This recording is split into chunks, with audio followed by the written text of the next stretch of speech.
Just take a moment to straighten your mats and cushions and then come stand together for the chanting of the three refuges.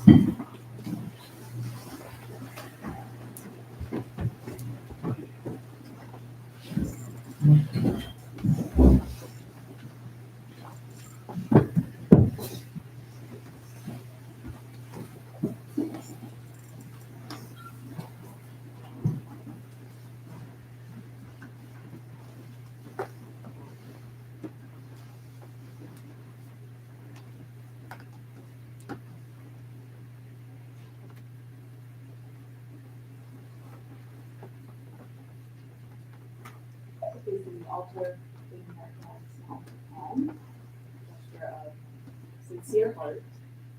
And we will first take refuge in Buddha, Dharma, Sangha, and Sangha Korean, in keeping with our tradition, and then a second time in English. So even if you do not know the words of the chant, please throw your voice in with the sound so you can have some direct experience.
I will cultivate a heart of enlightenment and realize the great way.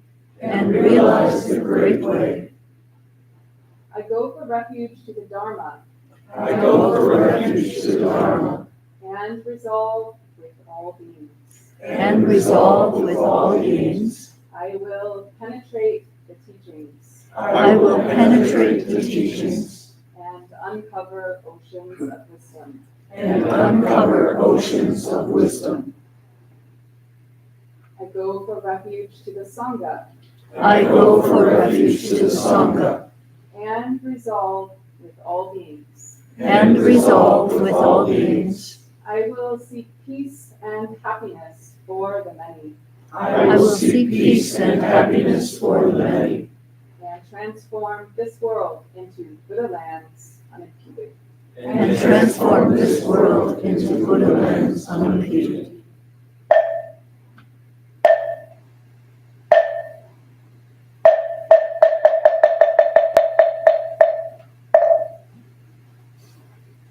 Please return to your places and sit comfortably.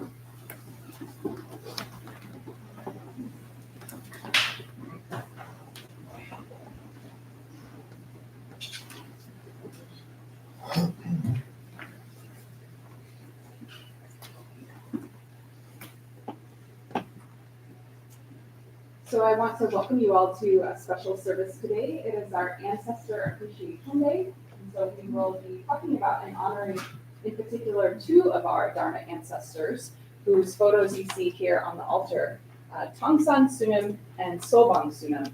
These two men were monks in Korea who were the teachers of our founding teacher, Venerable Samu Sunim, who just passed away a couple of years ago. So we're going to hear a little bit about all three of those folks. And we'll have an opportunity to talk a little bit about what our own understanding of ancestors, both spiritual and biological, might be and the role that that plays in our life. So we'll begin our special service with a tea offering.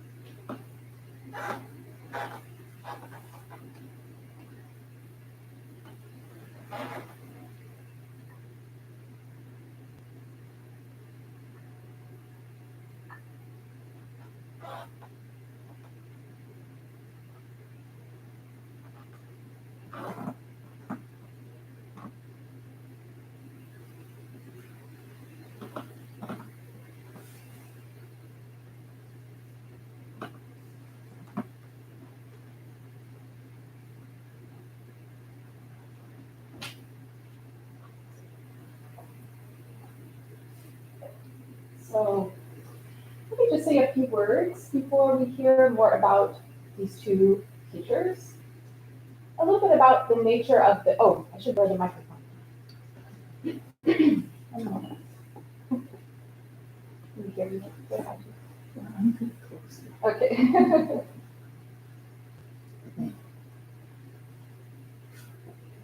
How about now?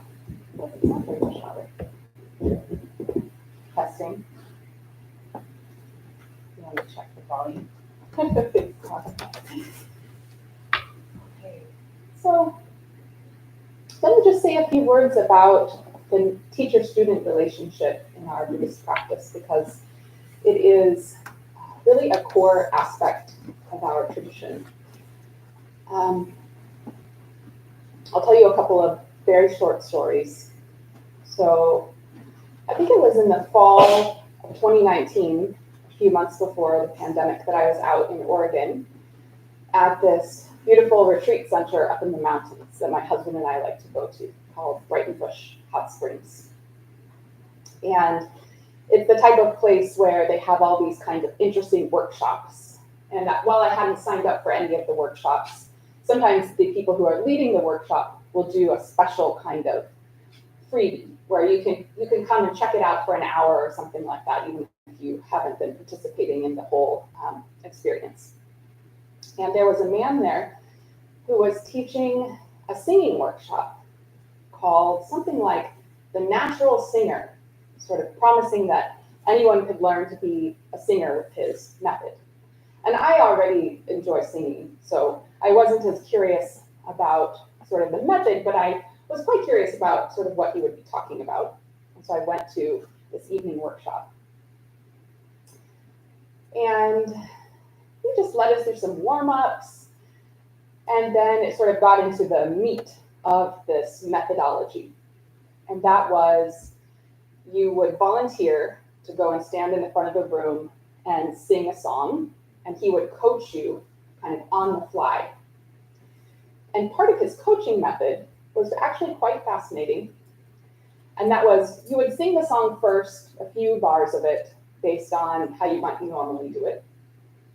And then he would tell you to call up some sort of different emotional energy and then sing the song from that place, really exaggerating it. Maybe you were singing a sad song, but now you needed to sing it kind of funny. And so we did a couple of rounds of this with other people, and I was working at my courage to volunteer because I wanted to see what the experience would be like.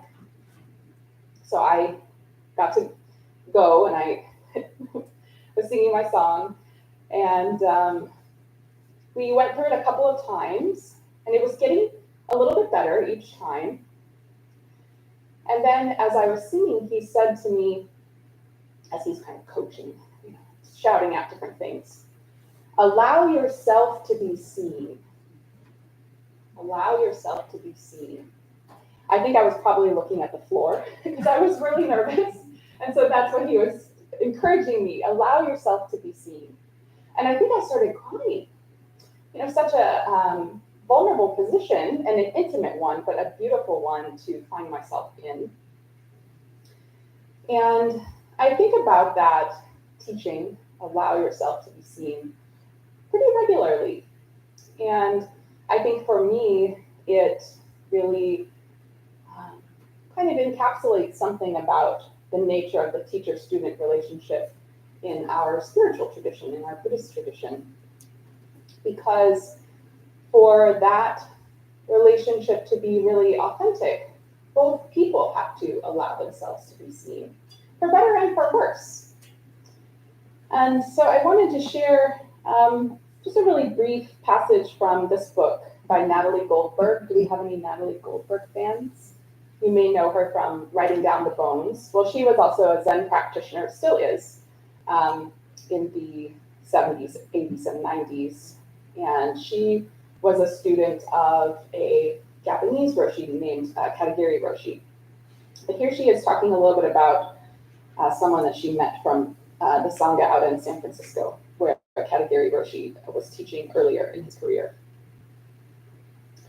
Peter, a man I had met in Boulder before I moved to Minnesota, told me that in the late 60s, he'd just gotten out of jail for being a heroin addict and was living in San Francisco on Page Street, just across from the San Francisco Zen Center.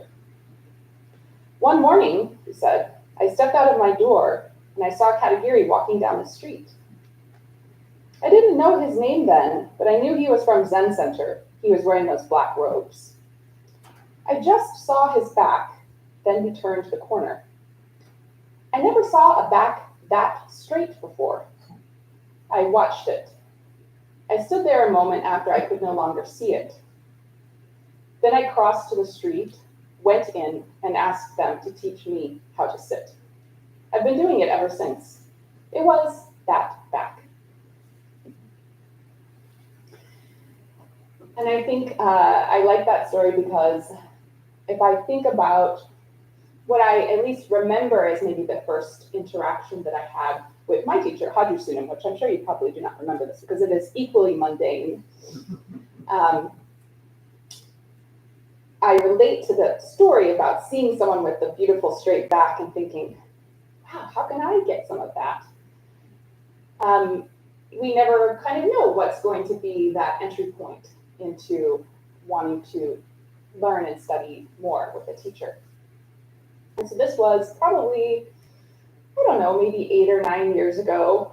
I had been coming to service for a couple of years at that point, I think, and had been a volunteer greeter, like the folks who welcomed you into the hall this morning. And I think I must have told Ma'um a little bit about what I did for a living, which at the time I worked for the university designing websites. And so one afternoon, I think I was sitting out here putting my shoes on, and Haju came in and asked me, I heard you know a little bit about websites. And I said, yeah, I mean, I kind of do this for my work. And they were looking for someone to potentially help with some minor tasks on the website for the temple. And so she asked me to explain a little bit about what it was that I did at work. And I remember just rambling on for at least 2 straight minutes about content management systems and what kind of programming languages I did or didn't know and this kind of thing. And Haju just paused and she looked at me with her glasses and said, I don't know anything about that.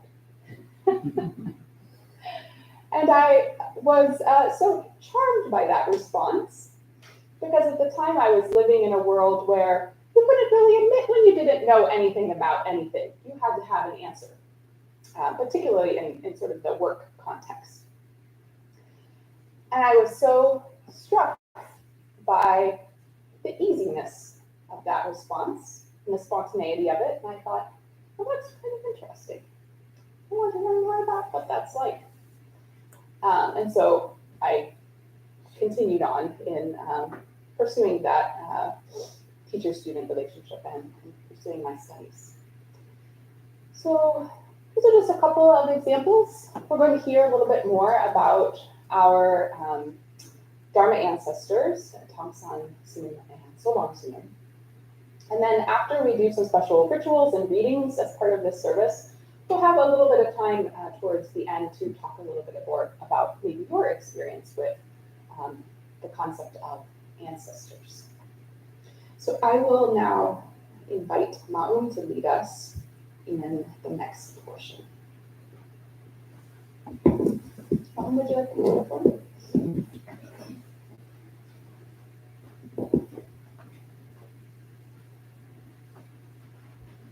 So when we honor our ancestors, we do it in a special ceremonial way. And part of the ceremony involves offering repentance vows. We do this in a lot of Zen ceremonies. Yesterday, we were working with the students on the sutra called Thousand Eyes and Hand Sutra. And there were several repentance mantras included in this sutra that we were doing. So think of this as a way of just opening your hearts and helping you come to a place of humility and gratitude so that we can hear about these ancestors. So we'll do 3 of them. The first one I will read by myself, and then the others I will invite you to participate.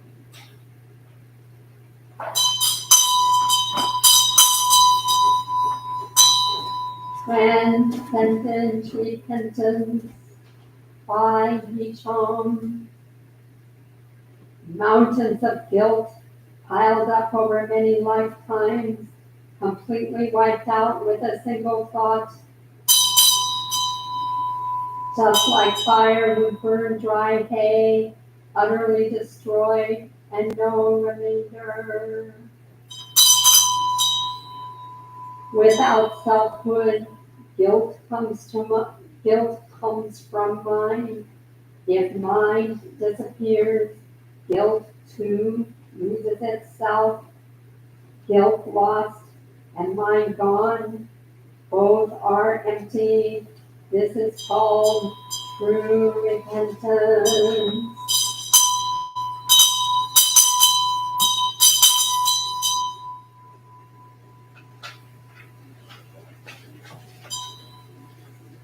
The empirical repentance by Sacham, so please repeat after me.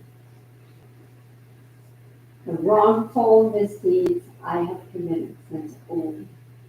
The wrongful misdeeds I have committed since old. All the consequence of greed, hatred, and delusion. All the consequence of greed, hatred, and delusion. The product of my body, speech, and mind. the product of my body, speech, and mind. I now repent them all. I now repent them all.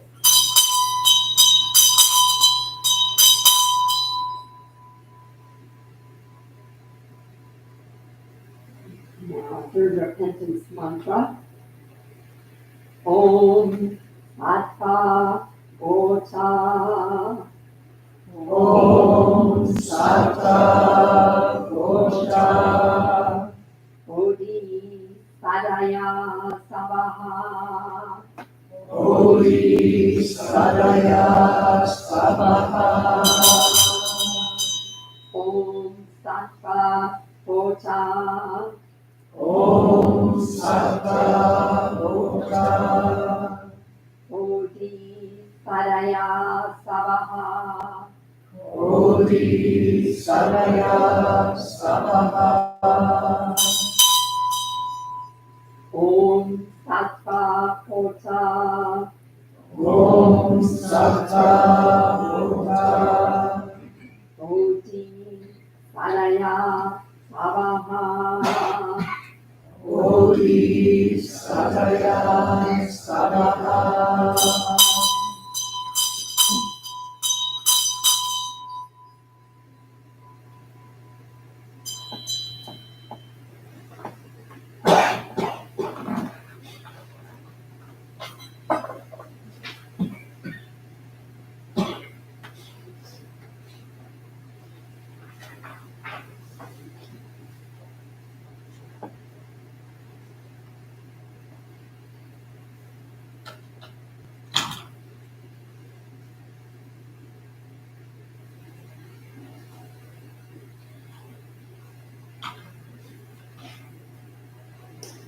Okay, so I'm now going to read you a little bit of the backstory of our founding teacher's experience as a young monk in Korea from our Zen Lotus Society handbook. The name of our organization used to be the Zen Lotus Society. And you're going to hear a little bit about his first encounter with some of these teachers.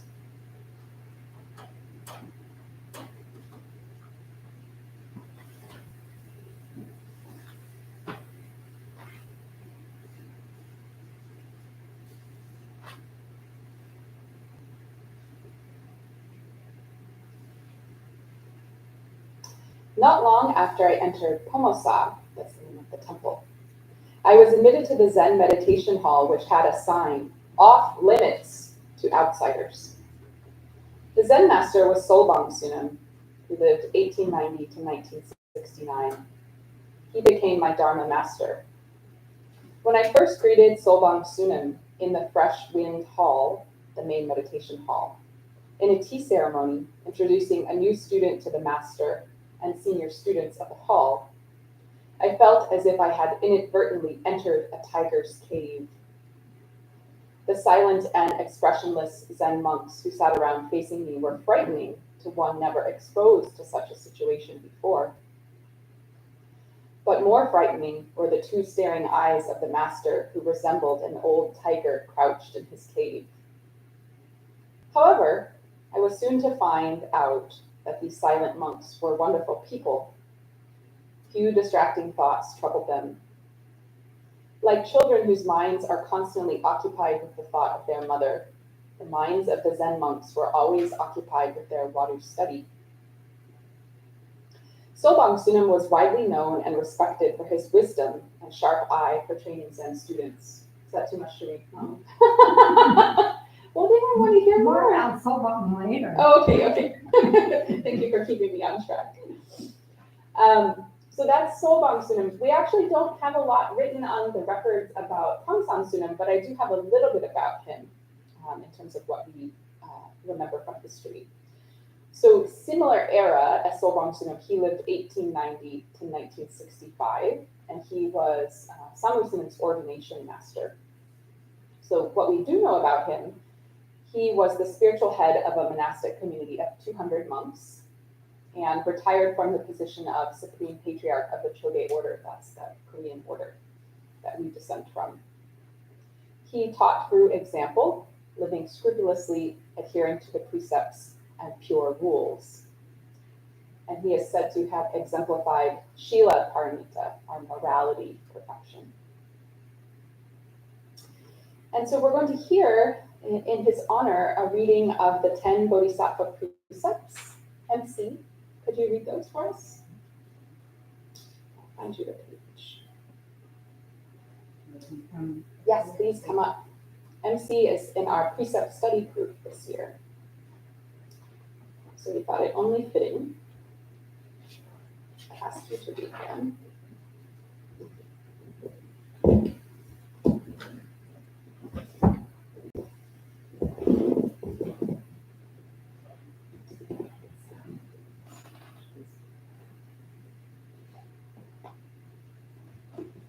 Please bring your hands palm to palm as you listen. 10 Bodhisattva precepts. Do not harm, but cherish all life. If you violate this precept, you will destroy your seed of compassion. Therefore, you will not be able to go forth on the Bodhisattva path. Do not take what is not given, but respect the things of others. If you violate this precept, you will destroy your seed of virtue. Therefore, you will not be able to go forth on the Bodhisattva path. Do not engage in sexual misconduct, but practice purity of mind and self-restraint. If you violate this precept, you will destroy your seed of purity. Therefore, you will not be able to go forth on the Bodhisattva path. Do not lie, but speak the truth. If you violate this precept, you will destroy your seed of truth. Therefore, you will not be able to go forth on the Bodhisattva path. Do not involve yourself in the trade of liquors and drugs, which confuse or weaken the mind, but keep your mind calm and clear. If you violate this precept, you will destroy your seed of wisdom. Therefore, you will not be able to go forth on the Bodhisattva path. Do not speak of the misdeeds of others, but try to understand them with sympathy. If you violate this precept, you will destroy your seed of friendship. Therefore, you will not be able to go forth on the Bodhisattva path. Do not praise yourself, nor condemn others. If you violate this precept, you will destroy your seed of respect. Therefore, you will not be able to go forth on the Bodhisattva path. Do not withhold your aid, material or spiritual, but give freely of yours wherever there is need. If you violate this precept, you will destroy your seed of wealth and generosity. Therefore, you will not be able to go forth on the Bodhisattva path. Do not get angry, but be forgiving. If you violate this precept, you will destroy your seed of happiness. Therefore, you will not be able to go forth on the Bodhisattva path. Do not revile the Triratna, Buddha, Dharma, and Sangha, but uphold them. If you violate this precept, you will destroy your seed of faith. Therefore, you will not be able to go forth on the Bodhisattva path.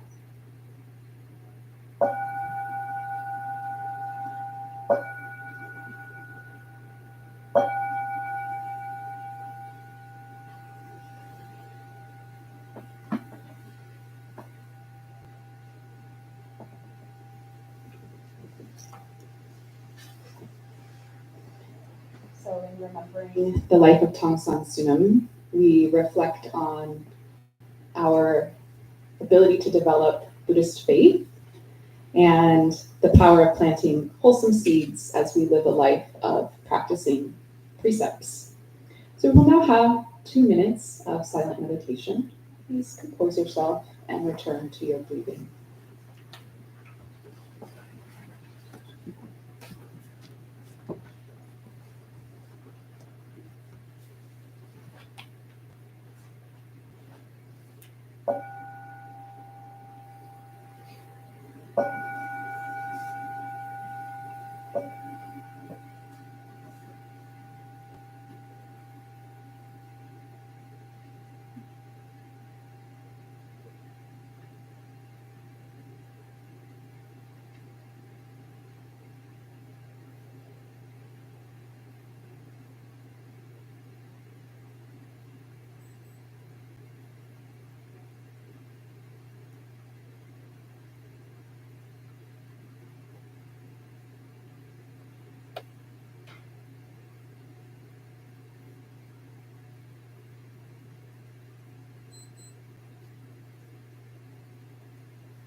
Play musical chairs a little bit this time.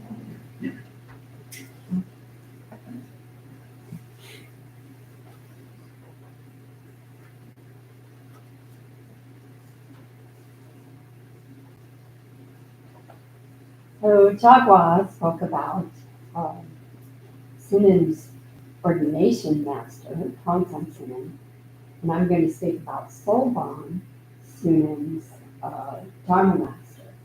So in our Zen training system, when you go to a monastery and you enter that tiger's cave with all these staring monks, there are 3 types of training you're introduced to.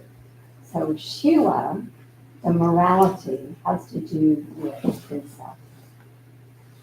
Samadhi, concentration, has to do with meditation practice.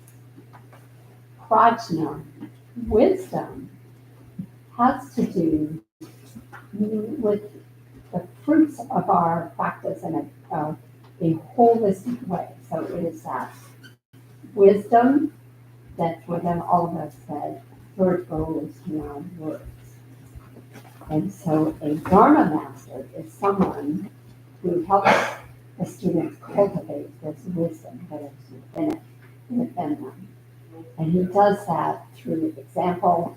He or she also does that through studying of some of the key sutras and engaging of students in looking at them deeply.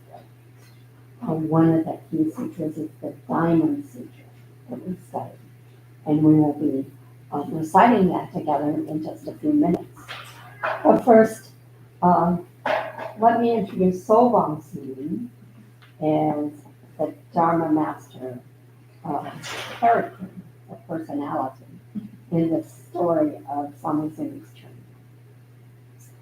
So as Jagwa was starting to read, Solbang Sunan was very widely respected for his wisdom and sharp eye in training his students. He was born in North Korea in 1890, entered monastic training in 1915 at the age of 25. After completing initial training as with Songpa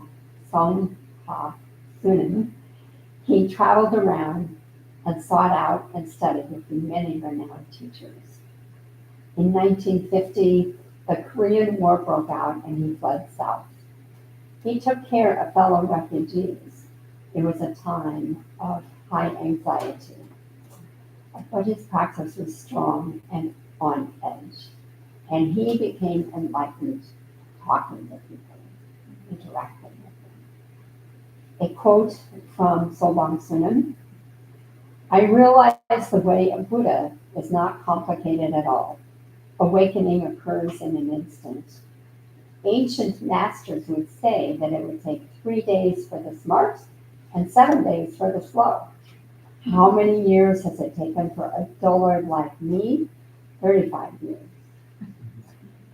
I know, for me, I'm 72 now, so about twice that long at least."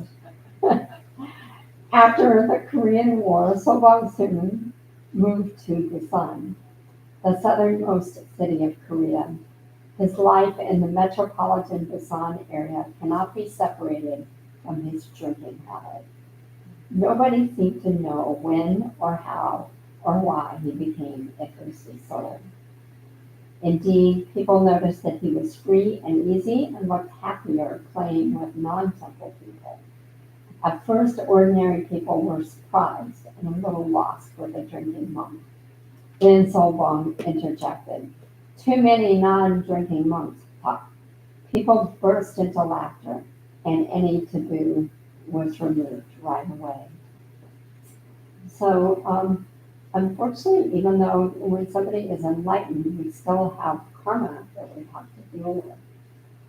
Addiction, alcoholism, can be part of that karma. So this highlights the complex nature of enlightenment. Enlightened masters are not perfect beings. Yet, still, Sobang Sun was a very gifted teacher. So, when you meet an addicted person, please do not pass judgment. There's an enlightened person just waiting inside, perhaps for you to discover. We will now turn our attention to the Diamond Sutra. And I've asked 4 readers to come and help me with this. So if you would come and stand here in front and face each other. The teaching we are going to read is it's a very important one. And in our seminary programs, second-year students spend an entire year studying this particular sutra.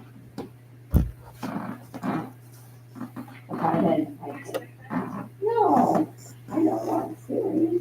Let's start it again.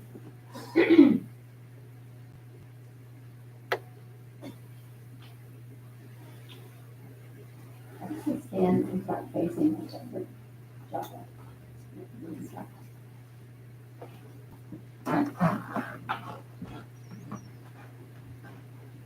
So the Diamond Sutra is 32 chapters long. As we engage in study of it, we realize that the key teachings really are kind of in the first 4 chapters. So that is what we are going to read. So each person, if you would read 1 chapter and then pass it. Thus have I heard. Once the Bhagavan was dwelling near Shravasti in the Anathapindika garden of Jeta Forest, together with the full assembly of 1,250 monks. One day before noon, the Bhagavan put on his patched robe, picked up his bowl, and entered the capital of Shravasti for offerings. After begging for food in the city and eating his meal of rice, he returned from his daily round in the afternoon, put his robe and bowl away, washed his feet, and sat down on his appointed seat. After crossing his legs and adjusting his body, he turned his awareness to what was before him. A number of monks then came up to where the Bhagavan was sitting. After touching their heads to his feet, they walked around him to the right 3 times and sat down to one side. On this occasion, the Venerable Subhuti was also present in the assembly. Rising from his seat, he uncovered one shoulder and touched his right knee to the ground, pressing his palms together and bowing to the Buddha. He said, "It is rare, Bhagavan, most rare indeed. Sugata, Tathagata, the Arhan, the fully enlightened one, blesses bodhisattvas with the best of blessings. And it is rare, Bhagavan, how the Tathagata, the Arhan, the fully enlightened one, entrusts bodhisattvas with the greatest of trusts.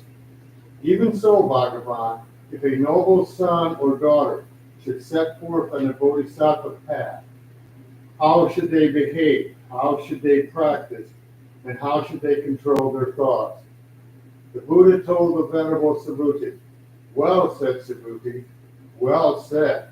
So it is, Subhuti, it is as you say. The Tathagata blesses bodhisattvas with the best of blessing and entrusts bodhisattvas with the greatest of trust. You should therefore truly listen, Subhuti, and ponder this well. I should tell you how someone who sets forth on the bodhisattva path should behave, how they should practice and how they should control their thoughts. The Venerable Subhuti answered, "May it be so, Bhagavan," and gave his full attention.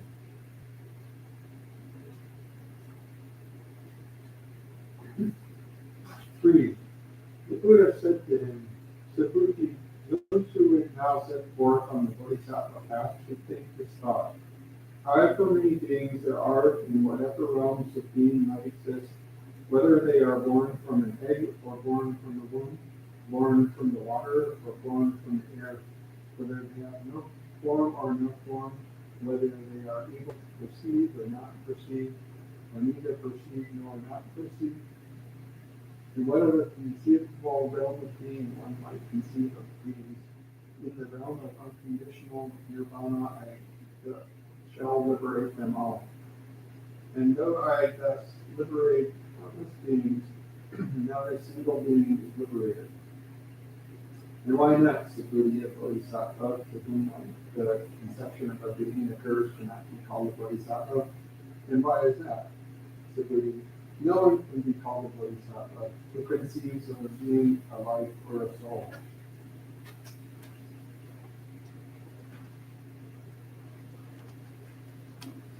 Moreover, Subhuti, when bodhisattvas give a gift, they should not be attached to an object. When they give a gift, they should not be attached to anything at all. They should not be attached to a sight when they give a gift, nor should they be attached to a sound, a smell, a taste, a touch, or a dharma when they give a gift. Thus, Subhuti, bodhisattvas should give a gift without being attached to any idea of its characteristics. And why not? Subhuti, the body of merit of those bodhisattvas who give a gift without being attached isn't easy to measure. What do you think, Subhuti? Is the space to the east easy to measure? Subhuti replied, "No, it isn't, Bhagavan." The Buddha said, "Likewise, is the space to the south, to the west, or to the north, in between, above, below, or in any of the 10 directions easy to measure?" Subhuti replied, "No, it isn't, Bhagavan." The Buddha said, "In the same way, Subhuti, the body of merit of those bodhisattvas who give a gift without being attached isn't easy to measure.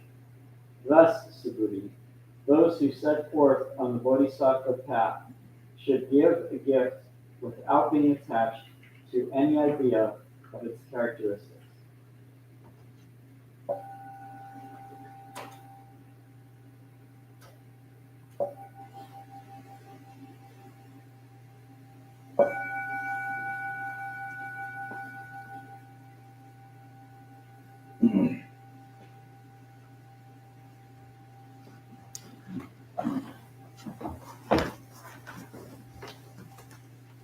And so, in response to this question, how should one who sets out on the Bodhisattva path, and that's all of us, perhaps, all of us aspiring Buddhas, how should they behave? How should they act? How should they think? The first two responses are, number one, make the Bodhisattva vow. All beings, one body, I vow to liberate. So it's not about our separate individual selves, it's about all of us. And then the second response is practice generosity. Generosity in this unfettered way, such that we may not even look at what we're doing as giving a gift, but rather it is this intimate sharing. There's one other verse in the Diamond Sutra that is most famous, and so we're going to skip all the way from chapter 4 to chapter 32, so you get to hear the conclusion of the story. All composed things are like a dream. A phantom, a drop of dew, a flash of lightning. This is how to meditate on them. This is how to observe.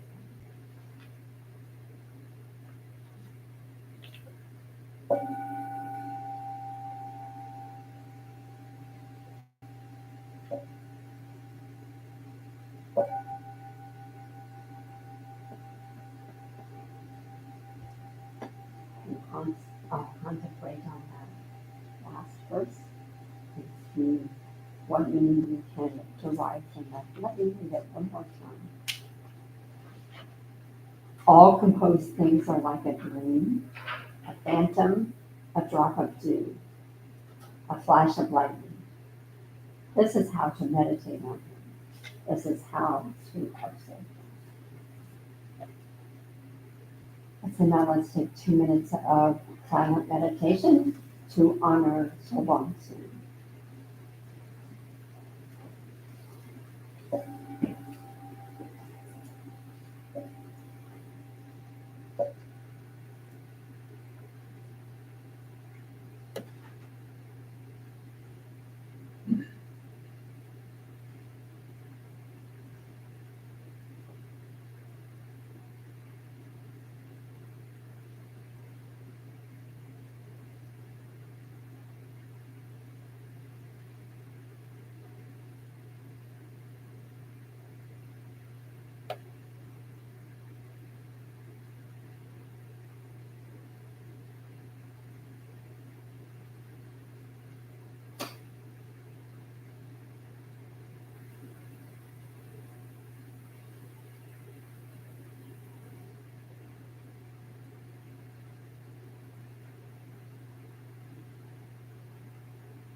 That's 2 minutes of meditation passing by quickly, like a phantom, a dewdrop, a flash of lightning.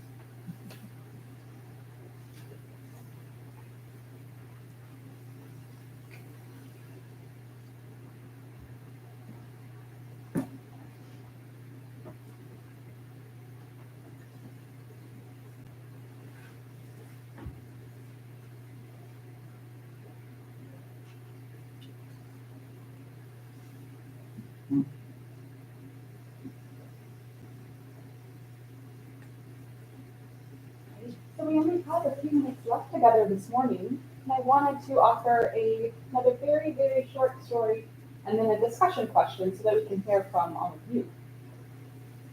So my show and tell for today is this was my mom's pandemic project, a family cookbook. And so I was trying to show you a picture. These are my biological ancestors. These are my great aunts and uncles in 1957 around the dinner table. They're all Italian American. You can probably guess from the tomato on the cover. I'll read you a little bit about their from humble beginnings, as the book is called. So, my Italian ancestors on my mother's side, this little story that you'll hear is from, I think, the mid to late 1800s. And they lived in a village in northern Italy. The extended Magelli family owned teams of horses and mules, toiling around the clock in the forests surrounding the village. They braved the elements to stoke earthen kilns in which logs were carbonized into charcoal. Charcoal burners, as the workers were called, slept under lean-tos. Nourishment was limited to soups of edible plants and mushrooms found in woods. If lucky, one of the crew may have taken a meat bone from home to flavor the soup. A delicacy, the bone was tied with a string for easy dipping, drying, and reuse.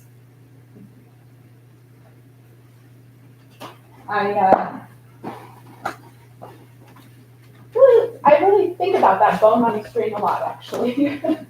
The ingenuity of that, sort of the making do of it. And yet I don't feel, obviously that they have a challenging circumstance in life, but there's something about thinking to tie a string on a bone so that you can make your soup a little bit more nourishing. And then also thinking, I can do it again tomorrow, that I think is a really wonderful lesson from my own ancestors. And so the question that I pose for the group, and we have maybe about 5 or 10 minutes, is who, or perhaps what, do you consider to be your ancestors, spiritual, biological, etc.? And what is maybe one thing that you have learned from them? So we'll pass around the microphone if you'd like to comment.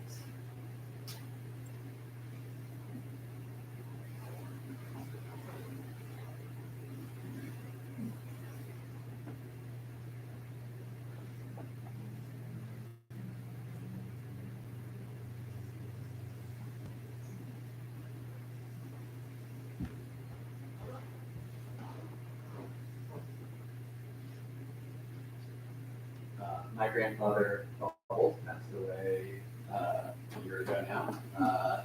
He was 97, so he lived a very full life. Right about his age, at the age of 17, as a Jewish American to fight in the European theater in World War II. So, too many stories to name.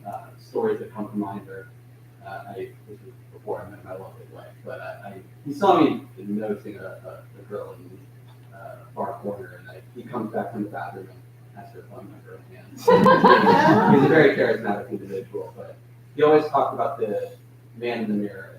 And, you couldn't lie to him, and you couldn't lie to God. And I relate that to another Buddhist teaching, where the Zen master asked for his student to go somewhere and slaughter a chicken somewhere where nobody could see.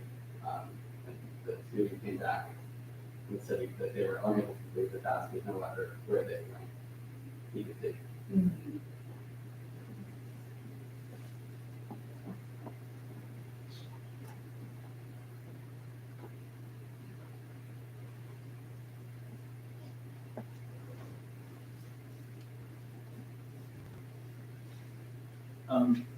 I think about my grandmother who passed a couple of years ago. She had told me a story about when my grandfather went into World War II. His father gave him this Morgan silver dollar just in case, and he ended up keeping it with him all of his life until he died about 10 years ago. And so I was thinking about it after she had passed,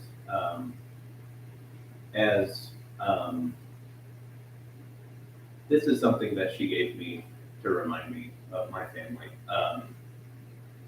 How he got it isn't necessarily important to me, but and the item itself isn't what's really important, but I carry it to remind me of love and generosity, and to honor the people that I care about.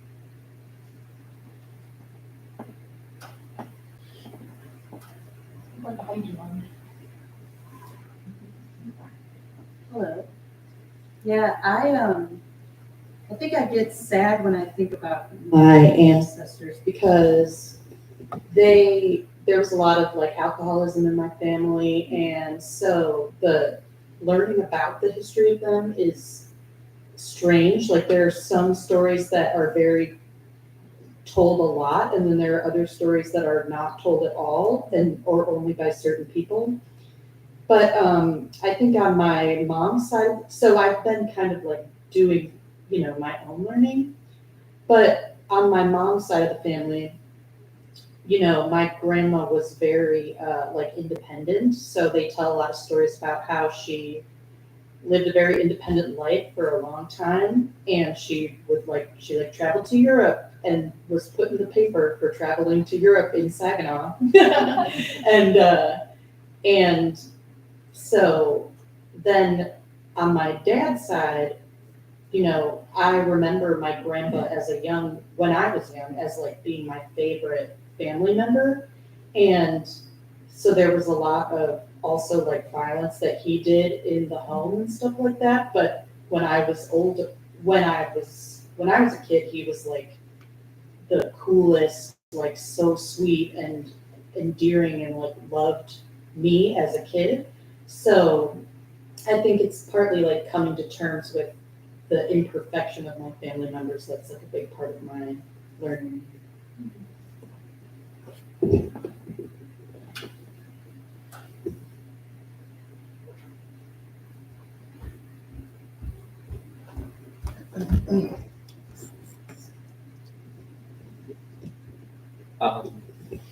Yeah, so this kind of makes me think a bit more about my grandmother's mother, where she was around during the Great Depression, and during that time, she also decided to, her and her family decided to make a tough decision to leave like the Mormon Church,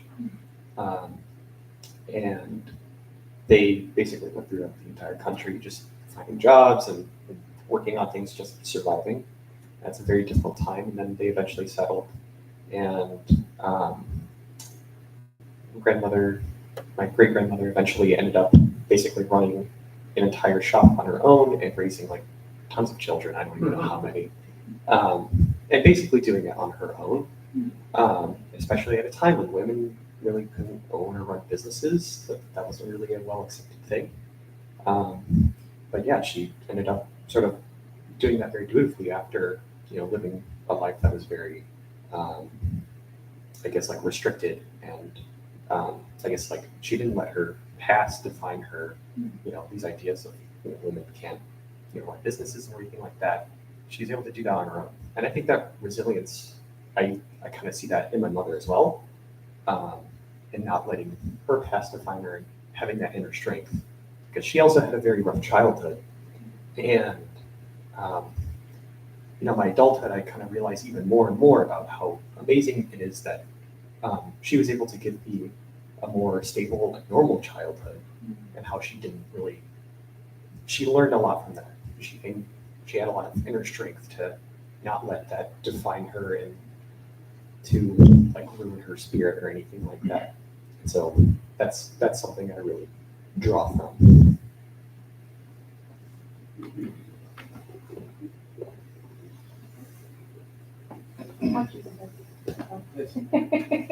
One last. I'm sitting here thinking, my wife is a genealogist. It's been all kinds of information.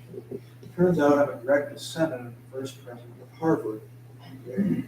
Came over to the country in the 1600s and started his school. And he was a pretty good schoolman, but he was a heretic. So for heresy, he was driven out of the Massachusetts Bay Colony.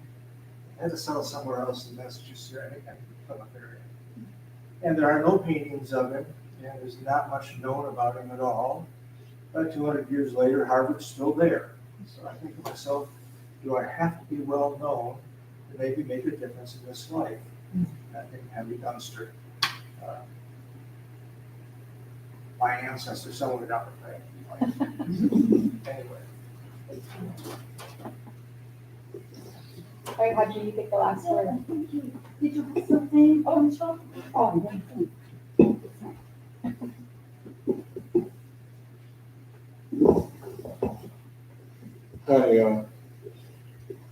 It wasn't more so my ancestors, it was more so my own mother. I learned a lot from her. My mother was a single mother with 7 kids in the 50s. My dad decided he wanted to go live somewhere else. And she showed us what courage, endurance, patience, tolerance, compassion, and love. She never farmed us out. She never put us in the orphanage. She just wanted to be a mother. And I learned a lot from her. All of my courage and my strength and my endurance come from her. And I think about her all.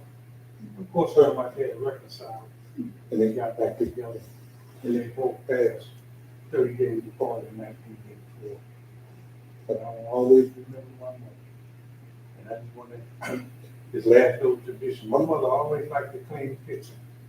And every time I wash her dish, her spirit is present.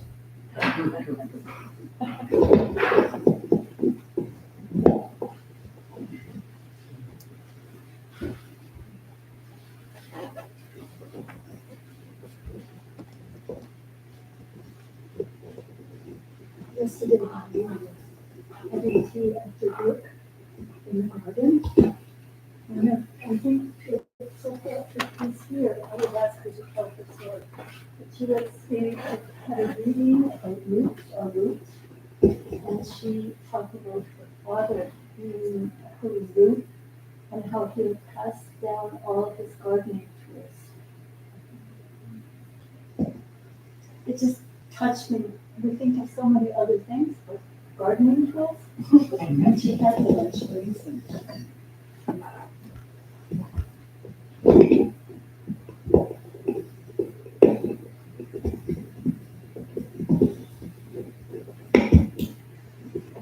Well, thank you all so much. I bow to your ancestors. And to close out our service, Ma'um is going to lead us in, would you like me to do it? Okay. Recitation of the 6 paramitas and the 4 great vows.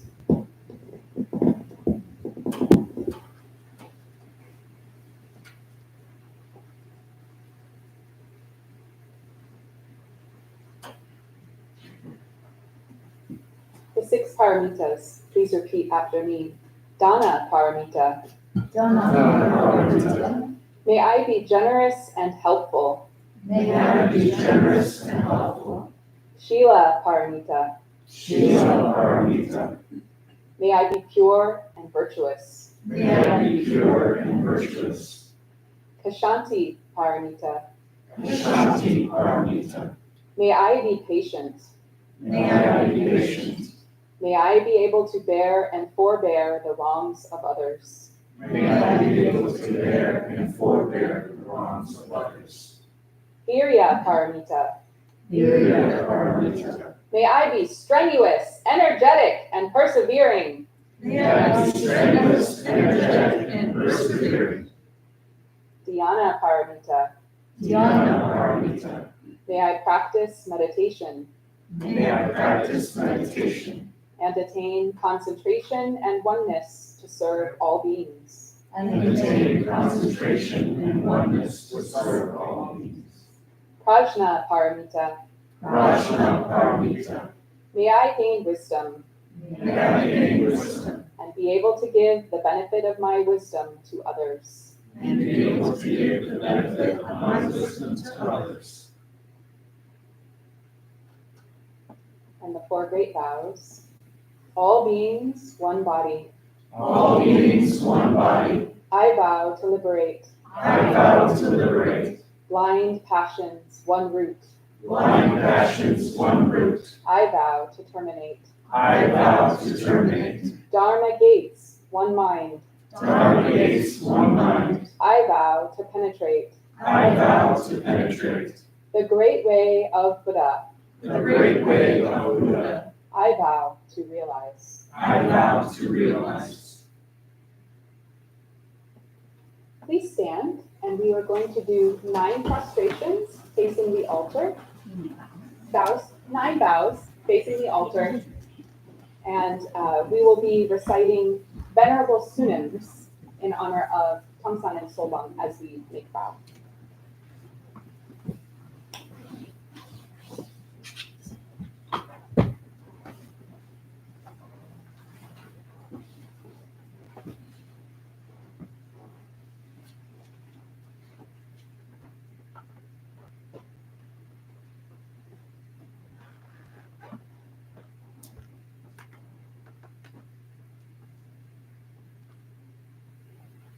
bowing to our ancestors. Venerable Simmons. Venerable Simmons. Venerable Simmons.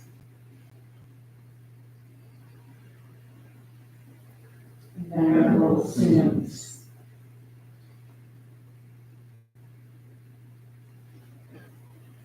Venerable Simmons.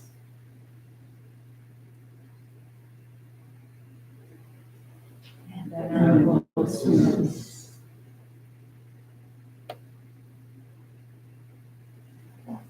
Venerable Simmons.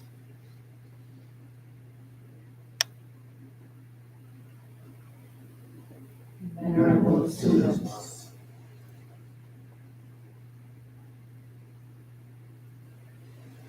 Venerable Simmons.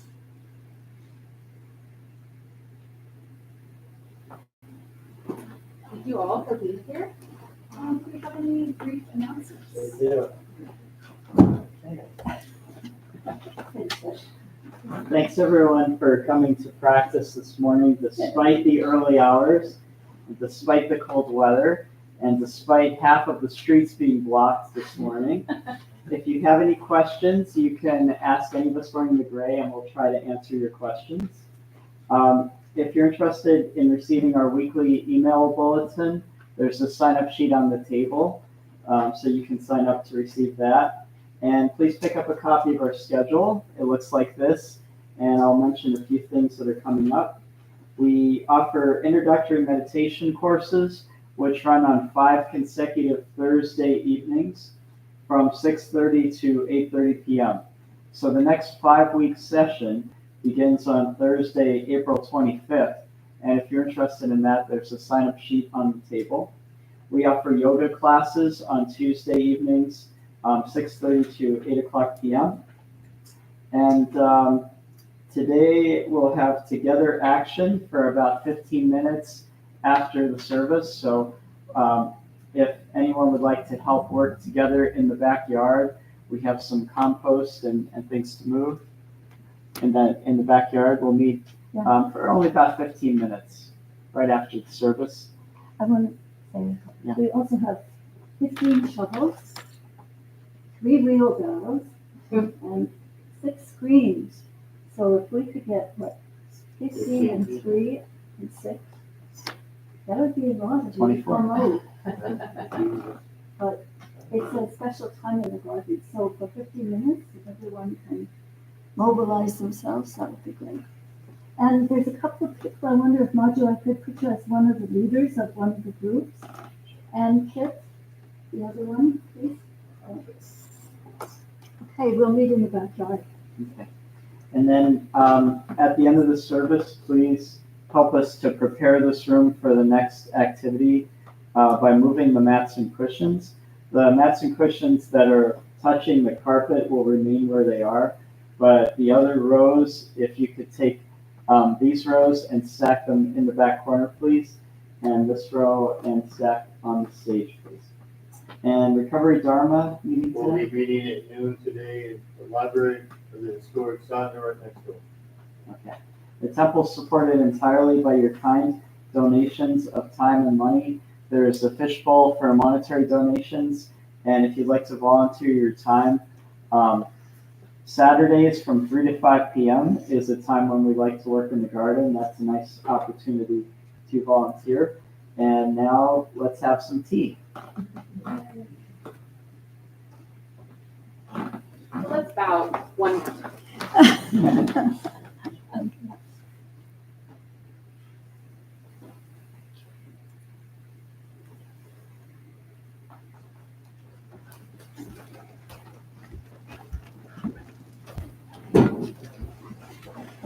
So Lisa, if you're not going running,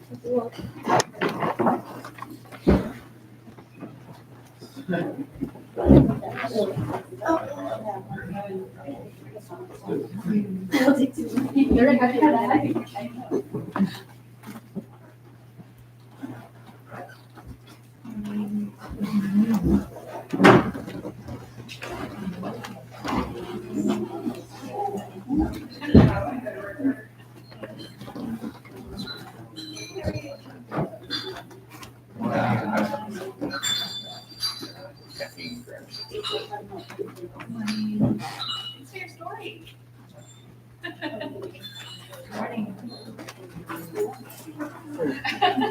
Are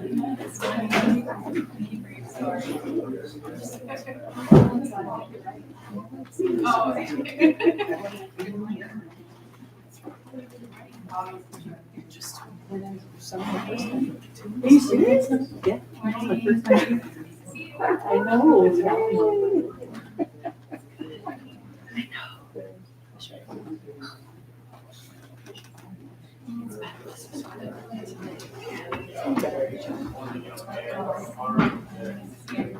Just good.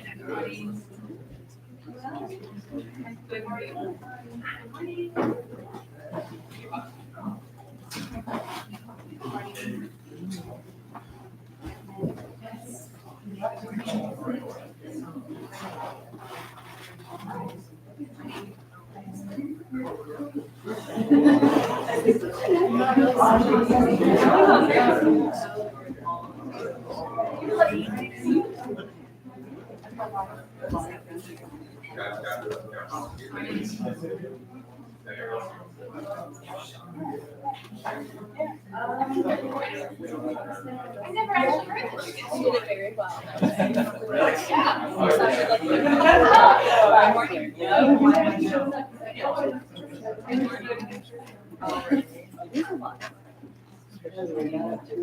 Yeah, it's weird that 2 hours.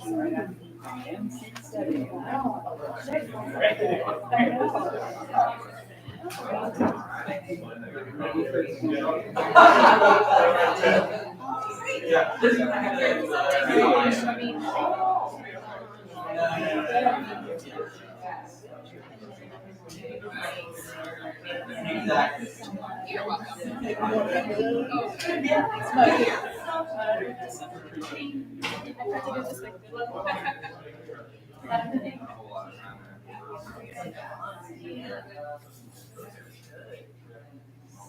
Morning. Thanks for reading.